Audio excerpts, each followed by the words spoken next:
Welcome back to Educator.com's Advanced English Grammar course.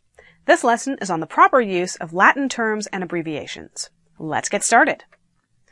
Okay, to begin with, why does English use so many Latin terms and abbreviations? Well, that's because for hundreds, if not thousands of years, Latin was the language of international literacy, scientific exchange. It was the language that you thought in and wrote your thoughts down in. You might talk to your neighbors in whatever your local language was, but if you wanted to talk to other academics, you pretty much had to speak, read, and write Latin.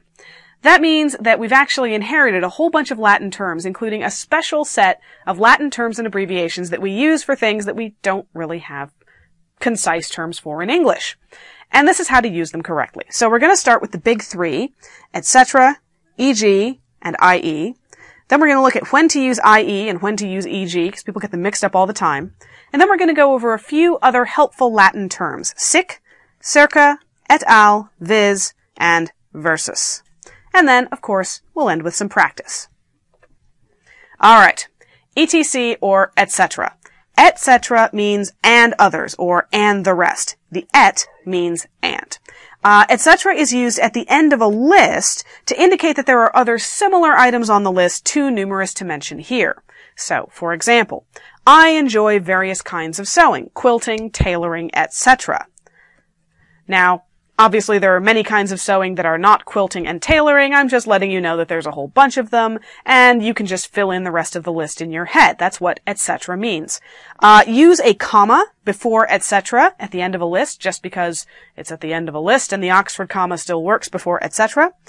Never use etc. more than once in a row. So never say etc., etc., etc. For one thing, you'll sound like Yul Brynner from The King and I, and nobody wants that.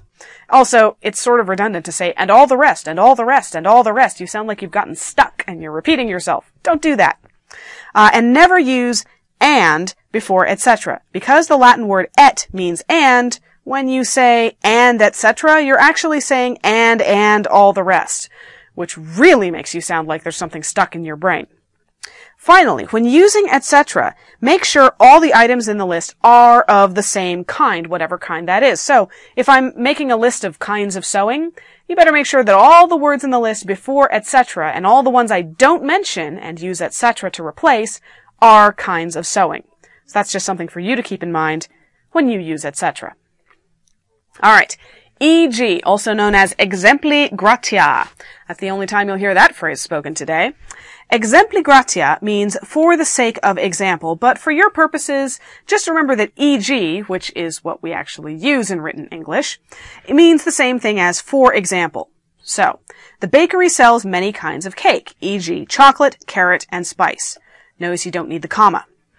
Now we come to i.e., which means id est. Id est literally means that is. It means you're restating your idea. Just remember that i.e. might as well stand for in effect. Only use i.e. for equivalent things. So, I love a store that sells baked goods, i.e. a bakery. A store that sells baked goods pretty much has to be a bakery, so we're setting up an equivalency between these two terms so we can use i.e. Now,